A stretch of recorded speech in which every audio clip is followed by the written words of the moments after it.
Good afternoon, everyone. Welcome to the next edition of the Sea Services Leadership Association's Joint Women's Leadership Virtual Series. So first, as always, we'd like to thank our sponsors, as we could not have this virtual series without their assistance and continued support. So first off, Johnson & Johnson, who's our special guest today, USAA, and Amazon. And now a short video from our sponsors. Johnson & Johnson is the world's largest and most broadly based healthcare company. We're profoundly changing the trajectory of health for humanity. We make a huge impact on people's lives. We're all about values. We write them in stone. Values like diversity and inclusion. And that includes the military-connected community. We supported you then. We support you now. We'll support you always. We get recognized for it. Our military leave policy provides industry-leading, best-in-class benefits to Guard and Reserve service members.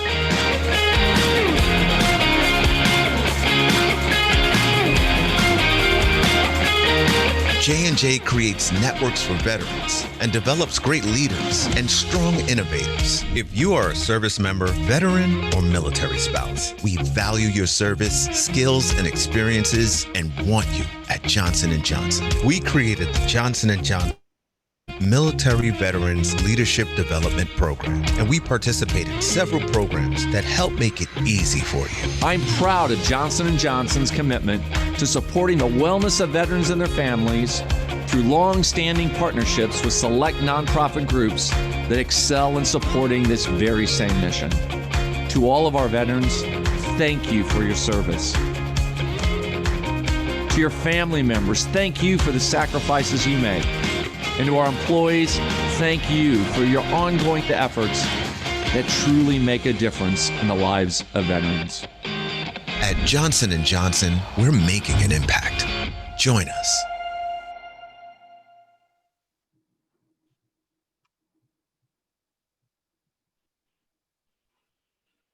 Oh, Corinne, you're on mute.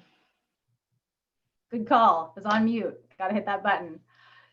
So today in the part of our series, we're going to be doing some question and answer, and we're going to have a couple of polls that we'd like you guys to respond to, so our panelists are able to tailor their answers to your particular questions. So if you're in Zoom, we ask that you put your questions in the Q&A block, and if you're on Facebook, feel free to put them in the Facebook chat, as we do have a moderator who will be sending them over. Now, our disclaimer: the views and opinions expressed in this webinar are not endorsed by and do not represent the views of the Sea Services Leadership Association, Department of Defense, Department of Homeland Security, or any other federal entities, and this session is being recorded. So hello, everyone. I'm Lieutenant Corinne Powers. I'm the Vice President of the Sea Services Leadership Association, and I'm also your co-chair for this virtual series. I'm very glad to get to moderate another one of these sessions. I always learn so much, and it's great to get to see women going out there and doing really great things who've been in the service and now are doing bigger and better things. So first, I'd like to introduce Miss Molly Hope. She's a Johnson & Johnson representative and a product manager for Janssen Pharmaceuticals, who's going to be helping us out and introducing some information a little bit later on in the seminar. Okay, and these are our lovely panelists today. So first up, we have Miss Lindsay Champion, who is the Global Communications and Public Affairs Manager for Global Public Health. We also have our next speaker, Debbie Montagudo, the District Manager of Infectious Disease at Janssen Pharmaceuticals. And third, we have Miss Stephanie Ivanoff, the Account Executive with Ethicon. Ladies, it is a pleasure to have you here, and thank you for taking the time to be part of this series. I know that the first one went really well, and we had a great response, and we're truly honored to have more representation from Johnson & Johnson here today. Okay, so what we're going to first ask you to do is each of you are going to do kind of a 2-minute introduction of who you are, what you did in the military, what you're doing now, where are you located, and what are some things that our panelists should know about you. So Debbie, if you want to kick us off, go right ahead. Sure. Hi, everybody. My name's Debbie Matsugudo. I am the district manager for infectious disease here at J&J. I have been with J&J for 5 years. Prior to that, I worked for GSK and Merck Pharmaceuticals. I am an ROTC graduate, so I did 5 years active duty, 15 in the reserves. At the same time, I started my pharmaceutical career, and I'm a retired lieutenant colonel in the Air Force now. So I'm completely out of the military now, had a great time. In the military, I did a lot of executive officer type duties. I ended up retiring as a mission support group deputy commander, where I helped lead and manage logistics, civil engineering, security forces, and the force support squadron. So that's about me in a nutshell. Who's next? Awesome, I can go next. Hi everyone, I'm Lindsay Champion. I was in the Army for 9 years, and I was a military intelligence officer for that time. And I got to do a bunch of different things, enjoyed my time in the Army, deployed to Iraq and Afghanistan. I also served in Korea. And while I was in Korea, I was a company commander in the 501st Military Intelligence Brigade. I also, got to serve with the 82nd and 101st, very historied units, and enjoyed my time there. I graduated from West Point and commissioned directly, into the Army. And then after my 9 years, I got out and started working at Johnson & Johnson through the Military Veteran Leadership Development Program, which I'd love to continue to share more about that with you. I'm currently working as the communications manager for Global Public Health, which is a special unit within Johnson & Johnson. And I'm located in Miami, Florida right now due to COVID, but we'll be based in New Brunswick, New Jersey, which is where the headquarters of J&J is.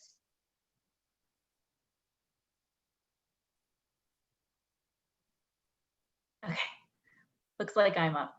Hi everyone, I'm Stephanie Ivanov, and I'm a medical device sales representative with Ethicon. I've been with Ethicon for 9 years now, which is crazy to say and to think about. I graduated from West Point in 2006 and commissioned as an intelligence officer, same as Lindsay. I was stationed at Fort Hood with the 4th Infantry Division, deployed to Baghdad for 14 months from 07 to 09. And then my last duty assignment was in Washington, D.C., where I worked at the Wounded Warrior Brigade. And I was interested in kind of going that healthcare route, possibly applying for the Army PA program, which is why I kind of veered that way from Intel. But as I came towards, the end of my 5 years, I realized that I did want new challenges in the private sector and pursue new dreams. So I partnered with Cameron Brooks to assist me in my transition. And it was truly one of the best decisions that I made to help me land a job with Johnson & Johnson. And so I started my first position in Salt Lake City, Utah, picked up and moved from DC. No, I didn't have any friends, no family in Salt Lake, moved out there, new job. It was quite the transition, to say the least. So I started in 2011 and I moved to Colorado Springs 3 years ago. I got married, my husband's stationed at Fort Carson. And we have a 2-year-old boy, and I am 6 months pregnant, and I'll be having another boy in February. Awesome. Congratulations. That's wonderful news. Yes, absolutely. And actually, Stephanie, I grew up in Colorado Springs. Both of my parents were Army civilians, so I know exactly what you're talking about. Yeah, it's a great area. Awesome. Well, thank you, ladies, for those introductions. You have had some storied careers in your military service, and we're really excited to hear how you've used those experiences to prepare you to go into the corporate sector and help maybe some of our folks who are considering that transition. So we're going to kick it off with a poll because we love our polls. So if I can get my polling person to get that set up for me, and we're going to ask a question, and then we're going to have our panelists respond to it afterwards with their experiences. So question number 1 is, if you are considering transitioning in the near future, how are you feeling about the transition? And you've got, I feel fully prepared and ready, I feel mostly prepared and ready, or I don't feel prepared at all. So we'll give it a couple of seconds, and then we'll get that closed off and see how people are feeling. If you feel like you've got the information you need in order to do that transition.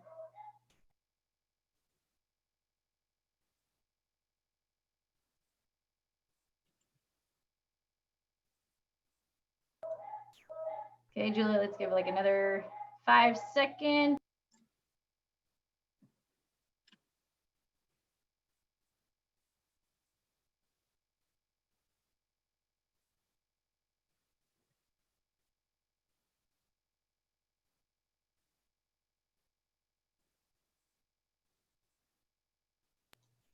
Okay, and so we've got our results, and it looks like, oh, wow, the majority of folks feel like they're mostly prepared and ready. So that's actually pretty interesting, because I was thinking, oh man, I don't know if I would be ready to do that right now. So that's awesome. Okay, so ladies, the question that I'm going to ask to you then is, and like I said, whoever kind of wants to go first, what was your transition experience like?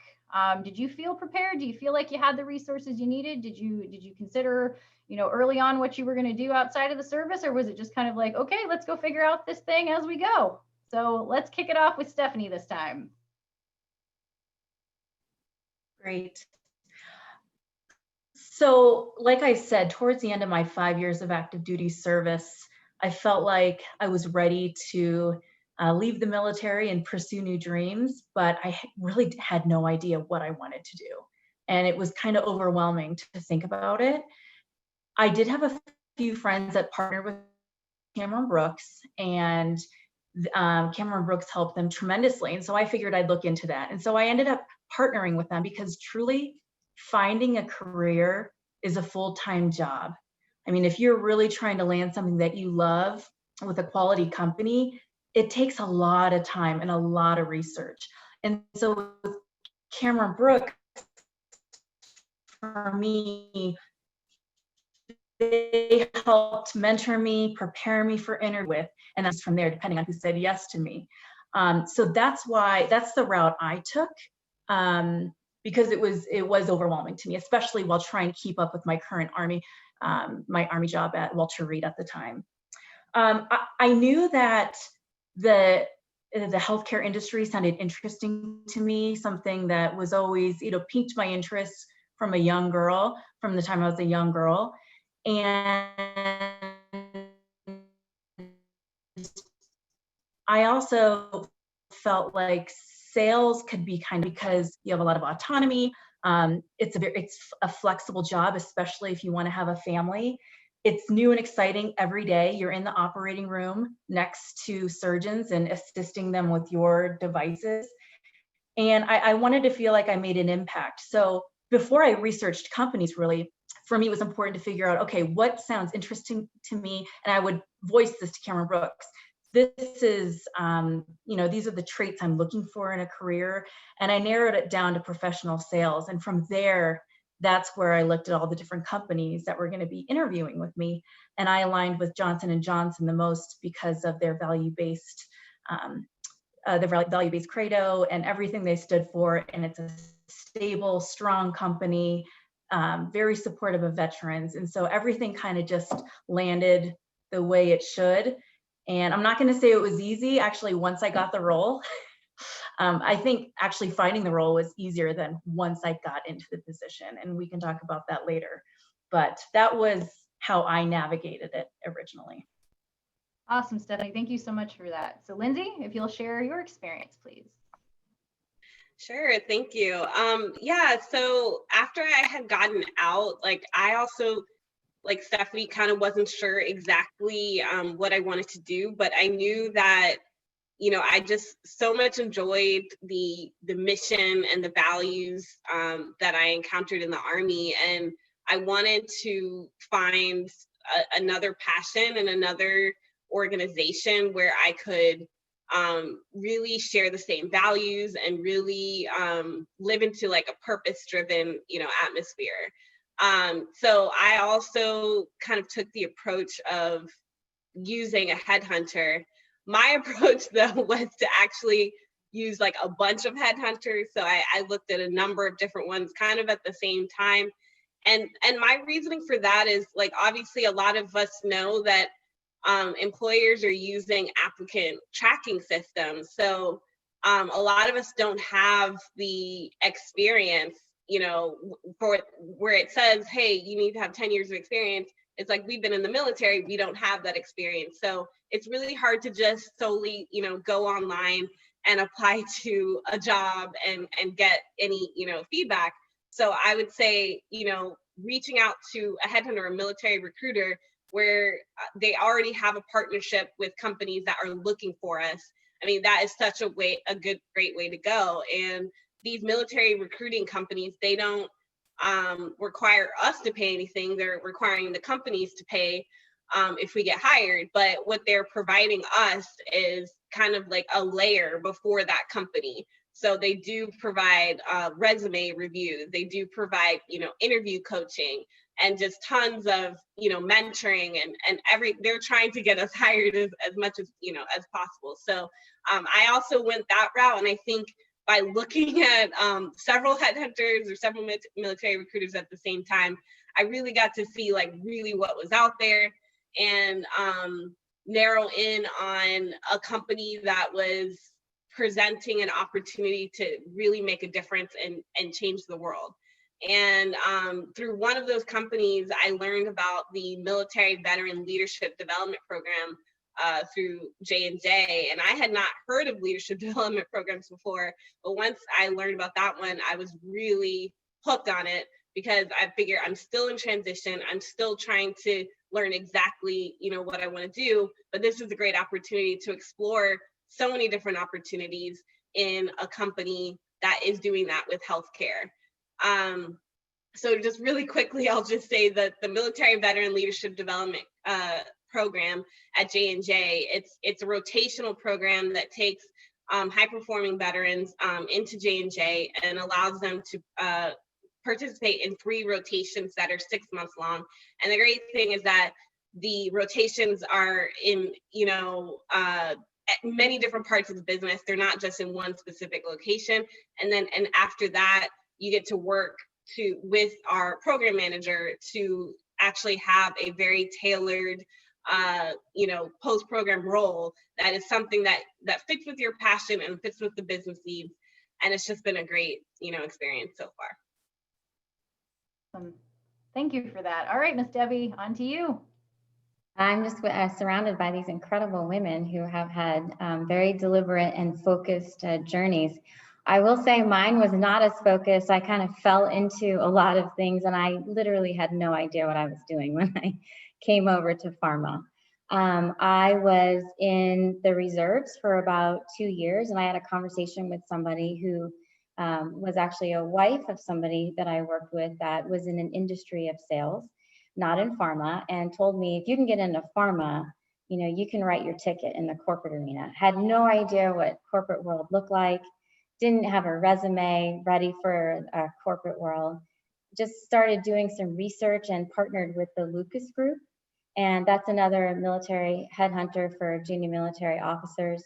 They took me under their wings, lined me up, prepared me very well for my first break-in, which was with Merck Pharmaceuticals. And, you know, I'm a little bit older, so I remember having to go to like a hotel room and stand in line to drop off my resume.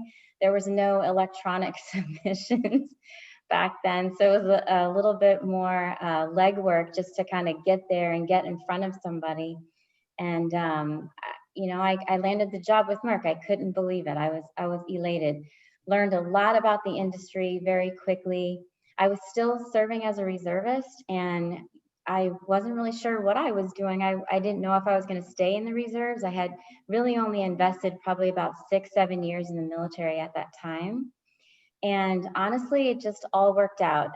To Stephanie's point earlier, being in the pharmaceutical sales industry, I had such a nice balance raising 3 kids who are now, you know, much older, teenagers. One's actually at the Air Force Academy himself in Colorado with you guys. And I went from Merck to GSK and I finally found where I belonged at J&J. And to Lindsay and Stephanie's point, just aligned with the credo and just that really integrity-based type work, which I really enjoyed the most out of what I do. Now I'm a district manager. I'm also the co-chair for the Veterans Leadership Council for all of North American Farm. And the one thing that I am just really passionate about is giving back to the veterans. So I know there's a lot of people out there that were like me, that maybe didn't really know what they wanted to do, weren't really sure if they would fit into sales with a military background. I'm here to tell you that you guys can do it. And now that I'm a manager, I've got, I've got more, I would say, just avenues to really look for the right people and look for my military comrades to come join the team. So that's my kind of how I got here in a nutshell. No, that's awesome, ladies. Like I said, I'm just so impressed by your military careers, and my goodness, you've made it sound incredible. So thank you for sharing that. All right, so we're going to go to another poll question to lead off the conversation here. So our next question is going to be, I think we got them mixed up, but I think we're gonna go to this. What is top of mind for you as you considered transitioning? So, or as you consider transitioning. So are folks out there, are you looking for that dream job, as some of these ladies kind of expressed that they found as they were walking through it? Working for a good company, so somebody that's got those values that you align with, how to prepare for interviews, which, we don't always get the opportunity to do that in our military career, or how to go about networking. So we'll give it a couple seconds and then we'll take a look at the results.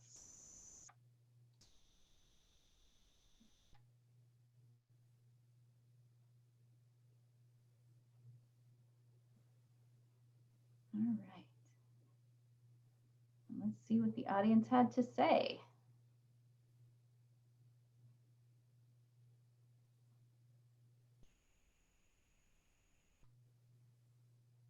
All right.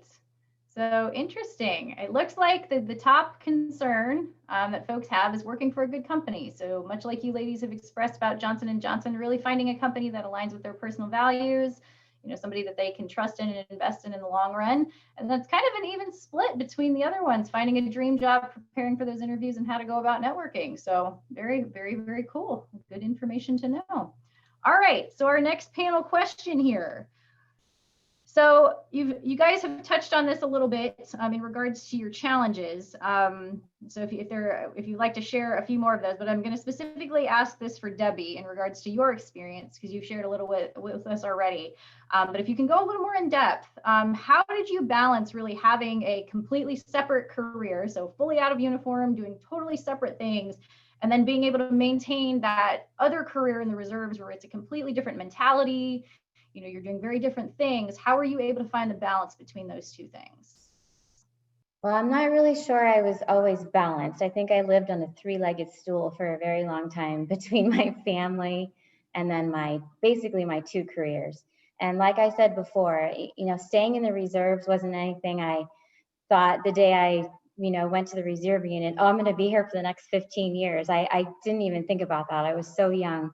I think it was really at the 12 or 13 year point, I go, I should probably stick this out because I only have a few more years to go. Just like the commercial states, it's 1 weekend a month, 2 weeks a year. That's what it is supposed to be. But I think the more promotions you get and the more responsibility you take on in the reserves or in the military, you're working basically two full-time jobs, and you find the balance by creating boundaries. That was probably my biggest challenge is, the younger I was, I felt like I had to do it all and had to be perfect at everything. And I think the older I got, I realized, okay, I need to prioritize where my energy needs to be spent right now. It wasn't easy. It was hard because if you're the type of person that really wants to succeed, you want to succeed in everything you do. And for me, it wasn't just the military. It wasn't just in the pharma industry. It was also, raising 3 small children. So there was a lot going on. I wouldn't say that I had a perfect balance. I think I just knew how to prioritize. And I think the beauty of everybody on here, including the people that are hosting, is as military members, we are flexible and we can adapt and change to pretty much any situation. And I think that's what sets us apart when we're going into these interviews, is the ability to be able to do that very easily.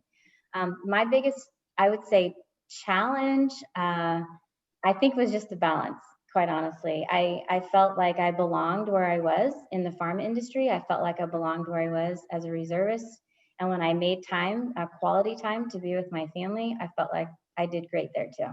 I hope that answers your question. I think that was a great answer. So thank you for that.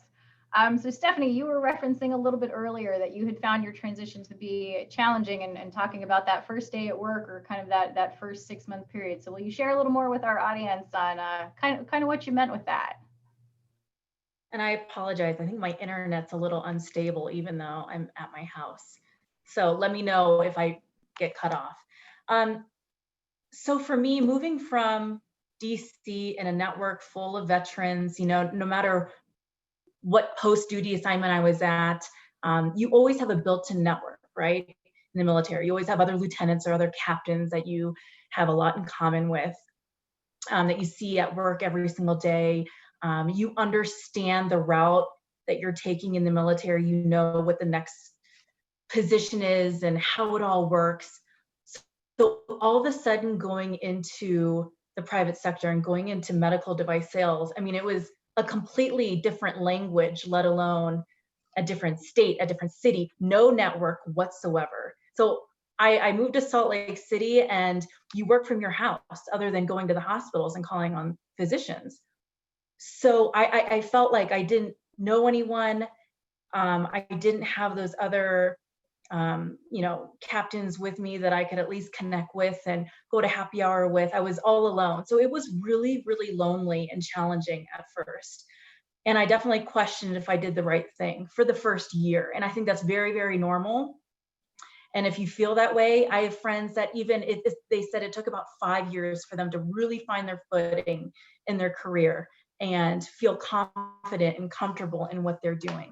And I feel like sometimes we try to make it sound like so glamorous, like, oh my gosh, now I'm in with this great job, this great company, and all is well. But there are a lot of struggles that you deal with internally too, and that's completely okay. And I want you guys to ask those questions or connect with us afterwards so we can be really honest about that.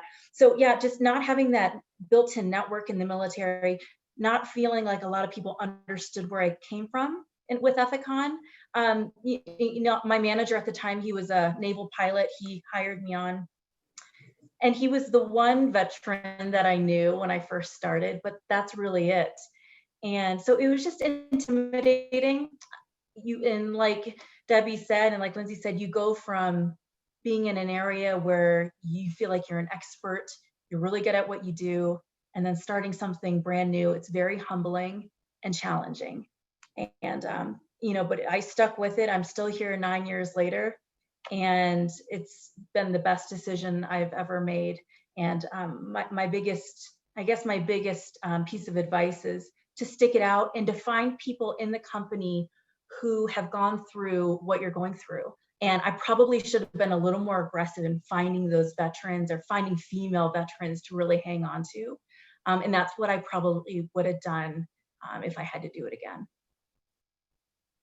Great pieces of advice. Awesome. All right, Lindsay, now up to you. What would you say was the most difficult part of your transition, and what were some of those tricks that you wish that you would have known when you were there? Yeah, I mean, I think the most difficult part of the transition is when you just actually don't have a job. I think you're just like, what am I going to do? You're kind of panicking, and you're just kind of searching. And I think like the other ladies have echoed, like I initially just kind of started the transition kind of on my own. I did participate in the transition, program that was at Fort Campbell, which is where I was located. But I didn't initially like network as much as I do now. And I think like networking is like the biggest kind of takeaway out of the transition that I would say is that you think that people like that everyone has like everything together, and it's not true. We're all going through the same thing. We all feel like, hey, I was an expert and now like I don't know exactly like what I'm doing, or I don't know exactly like what the next step is, or what's my next job. And I think networking is really a great way to overcome that. And if I had to go back, I would start networking like much earlier. And another thing that I learned, my chain of command was supportive of my transition, but I think a lot of us in leadership, we don't think that we can take advantage of all the programs that are available to us, like the main program, the DoD Skill Bridge program, which allows you to take an internship while still being in the military and still being paid. I honestly didn't realize like that was available to leaders and officers and senior enlisted.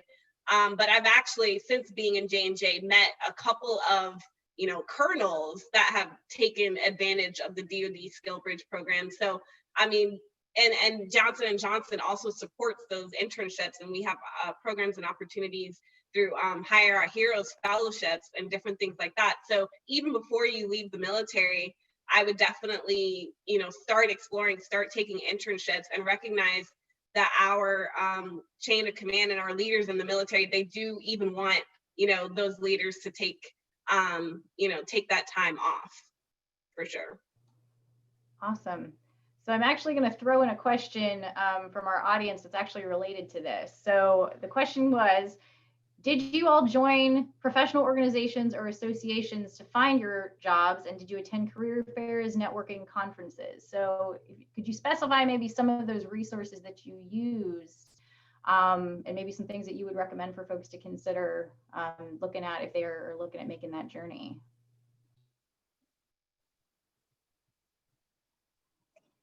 Mine was a very long, oh, okay, go ahead. Sorry. No, go ahead, Debbie. I can start it as a foundation. Mine was quite a while ago, back in 2003 with the Lucas Group, and I think they're still around. The one advice I would give the audience is when you're looking to align with a recruitment group or somebody to help you, the biggest thing is you shouldn't have to pay anybody. They should be offering their services, helping you along. They will get paid by the company that hires you. And they're going to do everything they can to help you get hired. So that's where the investment is on their part. So that would be my one advice, and I'll let Stephanie go after that. So I joined Cameron Brooks, and there are some headhunter companies where you can partner with multiple, and that is Cameron Brooks. So once you're partnered with them, you can't partner with Orion or Lucas Group or anything like that. So make sure you understand all the details behind those headhunter companies first and see which one works best for you. There are a lot of military networking events in cities across the country. So I would try to find organizations through LinkedIn, which LinkedIn wasn't a huge thing 10 years ago when I transitioned out, but now I think it's such a fantastic resource where you can literally type in what city you live in or where you want to live, and then type in like what school you want to connect with, like if it's West Point or Air Force Academy or whatever, or veteran, anything like that. And then you can start building your network from there. Reach out to them, be brave, be curious. Everyone has a starting point, and everyone went through this at some point. So we're all a family, we're all family veterans, and we want to help each other succeed. So I say just be curious and reach out, ask to meet up for coffee, learn about their job. If it's something that sounds interesting, ask for some other references some other references you could speak to, and start building it that way. But get outside your comfort zone, go to those sometimes awkward happy hours and events, and just start learning about what's out there. Yeah, and I would like to add, the Commit Foundation offers a program that is really exploratory and helps you just kind of figure out like what's my next step. And I think that's an important resource, that it's just like, okay, who do I want to be outside the military, outside being an airman, soldier, who am I going to be and what am I going to do? And I think that's a really great step. I also, I just like reading the book Start With Why by Simon Sinek. And I think it's just really relevant to the military because so much of what we do is wrapped up in our identity. And we still need to carry and have a strong why, like after we leave the military. And I think that really is kind of like a great foundation for you as you start your, journey. And then as far as LinkedIn, I have to do a plug for Michael Quinn. He is a LinkedIn top voice, a 2-time LinkedIn top voice, and he's like an expert in military veteran hiring. And I just love following him on LinkedIn. He has so much good advice, and he also even has tons of LinkedIn webinars. And so, yeah, I think he's a great person to follow on LinkedIn. Those are some great recommendations, and I also follow Michael Quinn. So yes, definitely, he is very inspirational. I learn things from him all the time. Okay, awesome. All right, so we're going to move on to another question. So obviously, coming from your military background, you ladies learned a lot of skills, at the different ventures of your career. So what would you say best prepared you in your military experience, and how did you showcase your unique military background when going through the hiring process? So basically sharing your awesomeness, as I would say.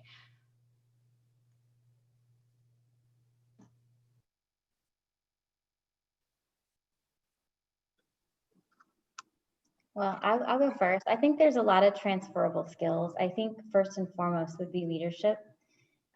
As a academy grad, as these 2 young ladies that I'm on the panel with, and myself as an ROTC graduate, when you start your first position in the military, and maybe there's some listeners listening in and can relate, you're in charge of something and a many people right from the get-go. And you walk in and you have no idea what you're doing.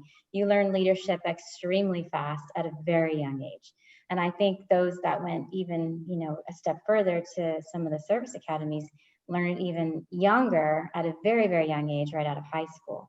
I think that's probably the biggest, most proudest thing I could bring to any position, especially in sales. A lot of the position in sales at J&J is like almost owning your own little entrepreneurial company. Your territory is your success. It's what you put into it. It's what you make of it. You run it. I mean, if you have a great boss, which there are many at J&J, just amazing leaders, they'll give you that autonomy to run your business. They'll help guide and mentor you and give you advice where you need it. But it's your job. And I think you learn that, you bring that skill, that leadership skill, not just about leading people, but leading yourself and having that motivation to get up and get out there and be present in your territory. That's half the battle for the sales side. It's just being there. So I would say leadership is definitely something you guys should lean on and bring to the forefront when you're interviewing.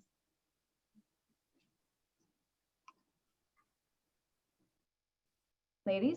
I'll go. So interviewing is truly a skill. It's an art that you get better with each and every time. So one of my recommendations is, even if there's an interview where you're like, it's not my dream job, it's not the dream company, you can still interview and get that practice in. Understand those questions that they're going to be asking you and learn to craft your answers, because a lot of them are very similar at the end of the day. But depending on even what kind of position you're interviewing for, whether it's marketing or sales or in the financial district, they're just a little bit different, and you might want to answer them differently too. Headhunters really helped me craft those answers. You can't undersell yourself. You really have to understand that you have a unique perspective on things. You've had incredible responsibility at such a young age that most people have never experienced before, that were not in the military. So you have to sell yourself as, the best product out there, and why that company will benefit from your skills that you bring. And I think being in the military, there's a lot of learning on the job, right? Like you get thrown into a position and you're just expected to perform.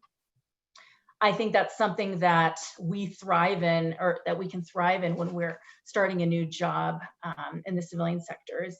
Just like sales, I had no idea what I was doing, but I was going to find those people that could, and find the best people in that area and connect with them and learn from them.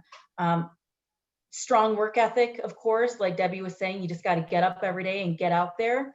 Being in the military and being high performers, we're not ones to kind of sit back and just go with the flow. We want to be the best of the best. And I think companies are absolutely wanting that. And then prioritization. So there's a lot that gets thrown at you outside of the military as well. I know in the military, there's a lot of tasks that need to be completed. But in the civilian sector, it's the same way. And I think from all the different experiences that were, dealt with, whether it was deployment or whatever, we're able to prioritize what's most important due to the perspective that we've had. Yeah, and for me, I did actually at first kind of struggle with this as well. And I kind of thought like, I was talking about defeating the Taliban and like, how does that relate to healthcare? But, I kind of thought about it and talked with my mentors, and it's like, I was, doing analysis, I was doing research. It may not have been the same topic, but that definitely relates to any business, because you need to have competitive analysis. You need to be ahead of the competition. And, as a military intelligence officer, I was taking kind of complex information that came from different sources and, summarizing it and synthesizing it for leadership. And in my communications role, it's kind of something similar, where we're taking, complex healthcare subjects and knowledge about the different disease areas and making it into a story, making it digestible so that people, want to read it and want to learn more about, our company and our products. So I think it's like kind of thinking about it in a different way, getting creative, because we were able to think in a systems manner. A lot of us, at least in the Army, we had the military decision-making process where we didn't just go in the Army and just say, oh, we're just going to take that and we're just going to, we're just going to land there and that's it. We had actually a lot of planning that went behind it. And so those skills that we used in the military can be transferred. It's just a different topic area.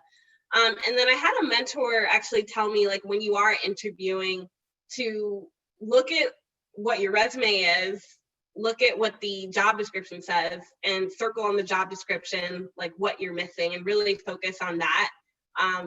And whenever you are, briefing someone or interviewing, that you answer the question of like, what are you missing? So I think, there's a lot of different ways to answer, maybe it's like, okay, I haven't had global experience exactly, but I've had partners that I've worked with in global areas, so just finding different ways that are kind of out of the box to relate to those things that look like you're missing something, but actually you are bringing to the table. Okay, all really great points. I'm learning so much, ladies. Thank you so much. I'm going to be so ready when it's my turn. All right, we're going to go to one more poll question. So the question is, what is most important for you as the transitioning members in finding a company to work for after the military? And the potential answers are good work-life balance, opportunities for leadership and people management, compensation, opportunities to move up the ladder quickly, or other. We'll give a couple of seconds and we have a couple more questions to ask. All right. Let's see what the audience has to say. Yeah, I think this is going to be interesting, because you guys have definitely referenced a lot of the aspects of Johnson & Johnson and just being such a values-based company. And I do think that is probably one of the biggest things in talking to folks, with the Career and Transition Seminar that we host every year with our particular symposium. It's definitely people, it's not about the money, it's about the values of the organization that they're working for. So it's really awesome to hear that. Yeah, and just to add to that, Corinne, while we're waiting for the polling question, if you're interested in keeping your guard or reserve, career at the same time, Johnson & Johnson has an extremely robust, very supportive program or HR support for those that are deciding to do that in terms of military pay. I don't want to quote the exact number of months because I don't want to be wrong.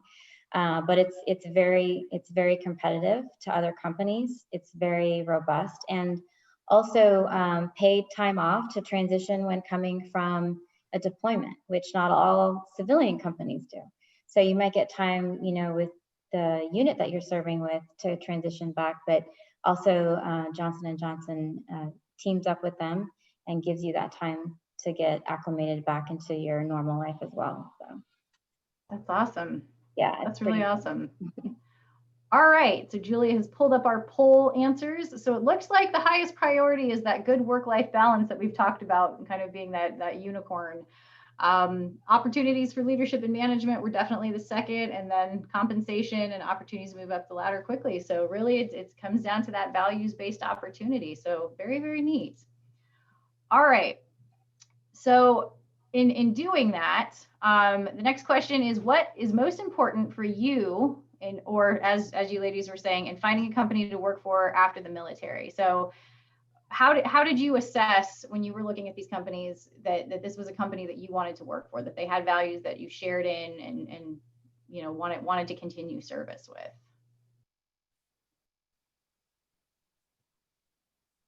I can start. I like how, you know, in the like some of the interviews, they tell you that up front, so that makes it a lot easier. And Johnson & Johnson definitely does that. Throughout the whole interview process, you have to like learn about and talk about the credo and how it relates to you. So to me, that was awesome, just to learn about that and the history of our credo as well. And I think also, you know, it does help too if an organization like Johnson & Johnson has, you know, a veteran leadership council or a veterans ERG. So you know that when you're going into the company, you will have that automatic support network. I think also that the fact that a company shows that it values what veterans bring to the table, because, you know, not every company does, and, you know, that's not going to, you know, lead to, you know, that enjoyment of your experience if they don't value what you're bringing to the table. And then, I mean, we talked about, you know, the values over and over, but that's the huge one for me. Can you, you know, there's different artifacts, if you will, like if you look at the website, if you look at a company's news, like, can you tell that they have a values-based system by what you're looking at? And that was kind of what Johnson & Johnson had for me. I really looked for developmental opportunities.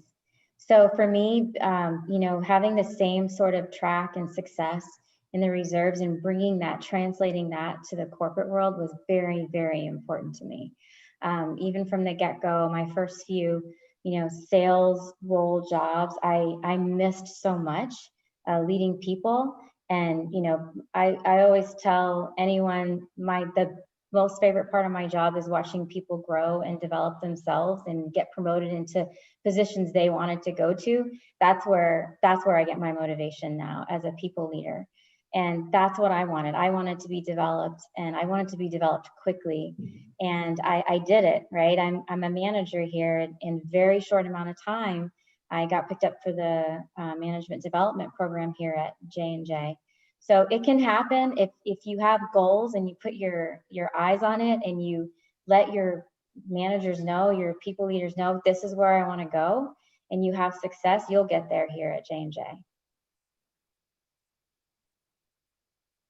Okay. So for me, leaving the military, I wanted to find a company that I could fully stand behind, just like I could fully stand behind being something bigger than myself, like in the Army or going to West Point. So I wanted to be with a company with incredible lineage and an incredible reputation. And Johnson & Johnson, once Cameron Brooks lined up all the companies, J&J just clearly stood out amongst the rest. And most of the people that I interviewed for the J&J companies, they were veterans themselves, and they had been with the company for 10 plus years.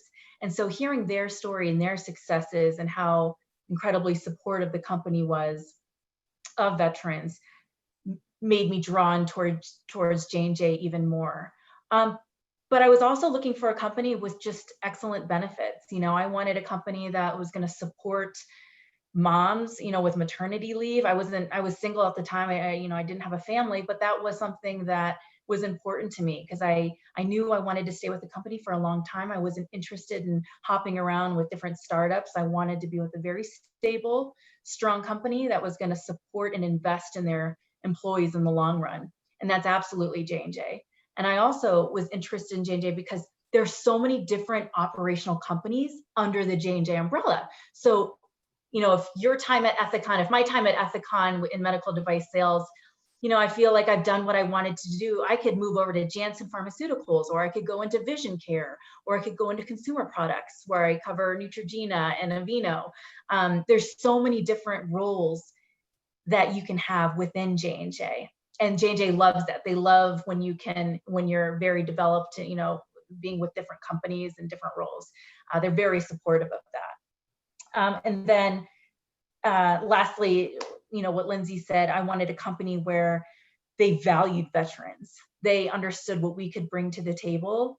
And I wasn't trying to convince them. I mean, you have to convince yourself, you have to convince the people you're interviewing with, but they deep down understand what a veteran can bring to the table. Okay, very good. All right, ladies, so we're going to transition to a couple of questions that we've gotten from our audience. So one of them is, if you could go back to your academy or ROTC times, what would you have done better to prepare for the transition later in life? I can go. So we don't really have like networking really in the military, or at least I wasn't really taught to network.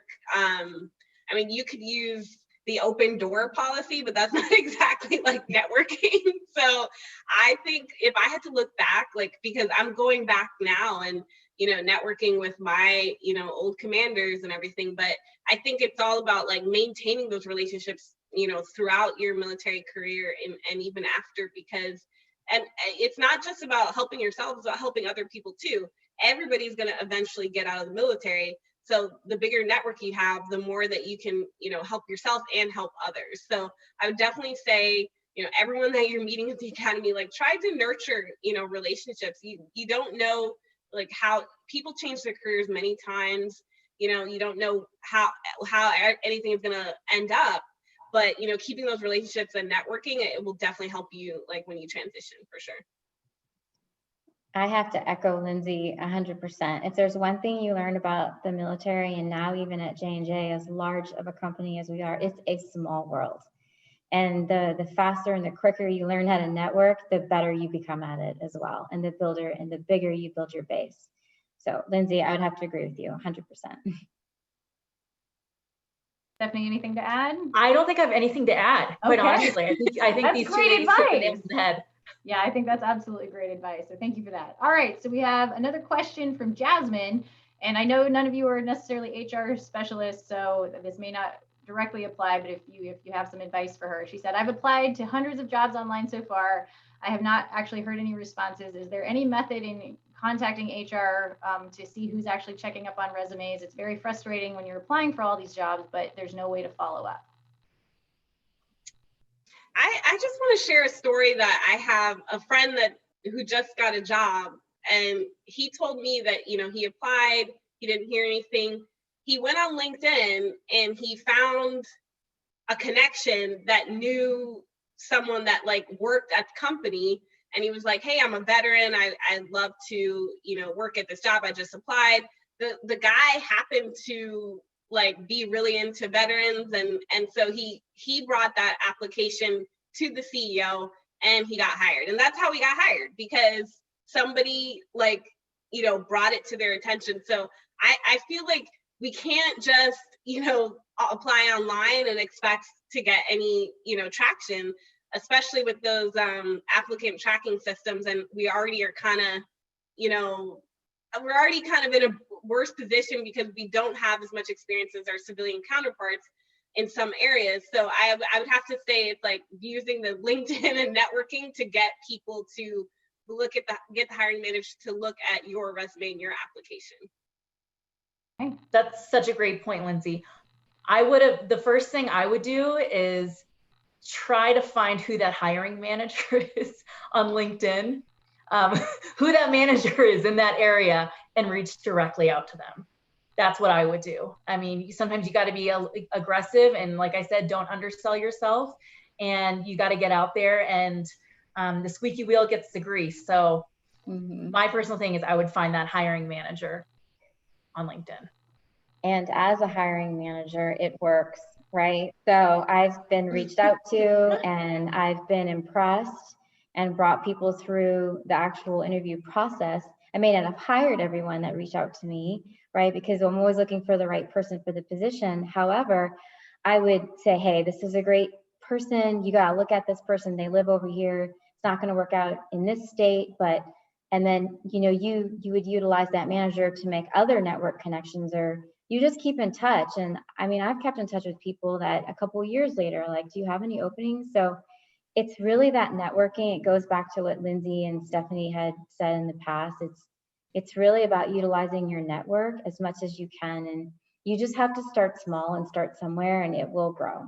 And have faith, because I remember applying to positions when I was going for the GSK job, and I was just trying to move away from Merck at the time to another pharmaceutical company. I applied to 48 and got 3 interviews. So it's not easy. Just hang in there. Keeping the faith.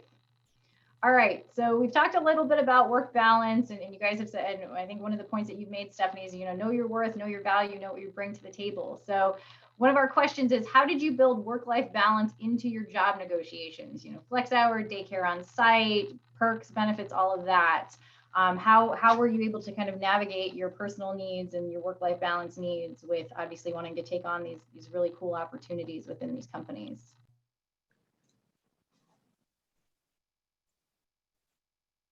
I'll address that one first. I would definitely concentrate on securing the position as much as possible first. You have to be very careful that you don't want to come in kind of demanding a work-life balance. Not that you wouldn't have that here at Johnson & Johnson, because it's like the number, whatever, top 5 or 10, you know, I think even 1 or 2 places for moms to work as well. But you do have to be careful how you approach that. I would negotiate that at the very end when you get the job offer. And then also do some homework. Like, I think it was Stephanie that said, you know, join those groups in your area, get out there and go to those awkward, you know, meet up for coffee or happy hours or whatever. Get to know what they have to offer. You know, I had no idea what the maternity HR, I can't think of the name right now, rules were if you had a baby. I had no idea. It's amazing. I know it now, not because I had a child here, but because I have people that work for me that may utilize it, and it's outstanding. But I would do that homework kind of through your networking, and then when you get to the point where they're actually offering you the position or considering you, I would definitely bring that to the forefront. But just so you guys know, and there's a lot of HR rules. I don't know all of them, but I know for myself, that's not something I can ask as a manager. I can't ask you if you have a child or a family and that if you need work-life balance. That's not where we go. We look at the person and what they can bring to the table and their skills.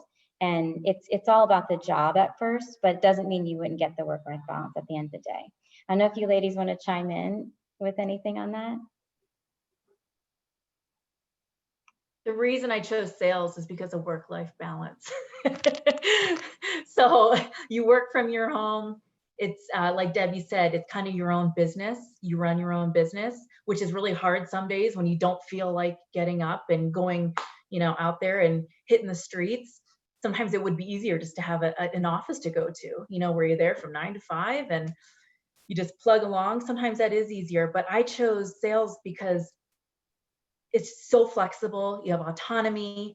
You know, if your children, if they need to go to daycare a little later, you can always swing that. You have partners in sales where they could cover a surgery for you or cover an appointment. So you can take your kids to daycare and then you can run over there and attend the surgery. So there's so many ways to be with your family and just enjoy life, which it's tough to do in the military because of all the deployments and all the training. And it's just a fantastic route if you're truly looking for, you know, that awesome family balance. Look into professional sales.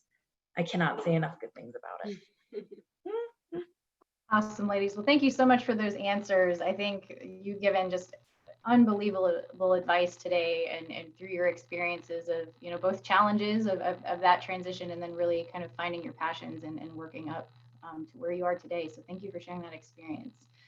So what we'll do for the questions that we weren't able to answer today, for those that are not aware, we actually do a follow-on blog. So we'll try to incorporate the rest of your questions and make sure that we have our panelists answer those separately, and including any resources from Johnson & Johnson if you're interested in finding out more about the company. But now we're going to transition over to Miss Molly Hope, who I had introduced in the very beginning. And she's a representative from Johnson & Johnson that's going to speak a little bit on the company and some of the ways that you can get more involved. Yes, thank you so much. And thank you, Debbie, Lindsay, and Stephanie. Really great insights about your transitioning experience. And thank you for the open, candid dialogue. I know that's just such a helpful thing for people that are currently going through the experience to really hear what that experience is like. So thank you again. I'm just going to put a quick plug in for J&J. As you heard the great stories that you heard from our team about working at J&J, we wanted to just extend this opportunity to you to check out some of the available job opportunities that we have listed on our career website. So careers.jnj.com. And if we go to the next slide, there's just a small sampling of some of the career opportunities that we have available. So I think you heard some of these referenced today: sales specialists, the Military Veteran Leadership Development Program, some logistics jobs. So we'd be happy to answer any questions you guys have offline. We do have one more slide where we've got our panelists' contact information. So thank you to our panelists for offering this information if you'd like to continue the dialogue and discussion with them. As Lindsay mentioned, you know, we're all here for each other, and we'd love to continue to support you in any other way we can. So thank you for the opportunity. On behalf of J&J, we are very excited to be here. Awesome, ladies. Thank you so much. And we will make sure that that information is available to our audience on the blog and on our website afterwards. All right, so on to our next session. So join us next time for the Untold Story on Monday, October 26th at 1 p.m. East Coast time, 10 a.m. Pacific time. Our moderator is going to be Miss Lieutenant Commander Laura Strager of the U.S. Navy. She's our new public affairs officer as of this year. So Miss Marjorie Eastman is an author and a retired U.S. Army officer, and she's going to be speaking on being women out front in the civilian sector, coming from a 2-time combat tour in the Army, and how to use how to communicate your currency. So kind of like we were talking about today, knowing your worth and what you bring to the table. So we're looking very forward to having her speak with us. We've gotten a lot of really great feedback from folks on her, so we're looking forward to that. All right, so for those of you who are not members, we encourage you to consider becoming a member of SSLA. We take your insights, we take your feedback. That's how we navigate around some of these topics that we bring to you, both in the JWLS every year and obviously in the seminar. So we definitely want to know what you think, because we get the opportunity to pass that information back to the service leaders as well. So some of the benefits you get is you actually get a discounted registration to Jules each year. If you remember, our membership is growing every single day. So you have an opportunity to look for a mentor, or as these ladies were referencing, some networking opportunities with folks in your community. You know, if you're looking for those opportunities, we have private Facebook groups, a private leadership book club that we're running right now, and separate members only events. So if that's something you want to do, please visit our website at sealeader.org/join, and we would love to have you. As always, you can follow us on social media with Facebook, LinkedIn, Twitter, and Instagram. We update them regularly, and changes that we're making, you know, to the virtual series or anything going on. This is where you can find us.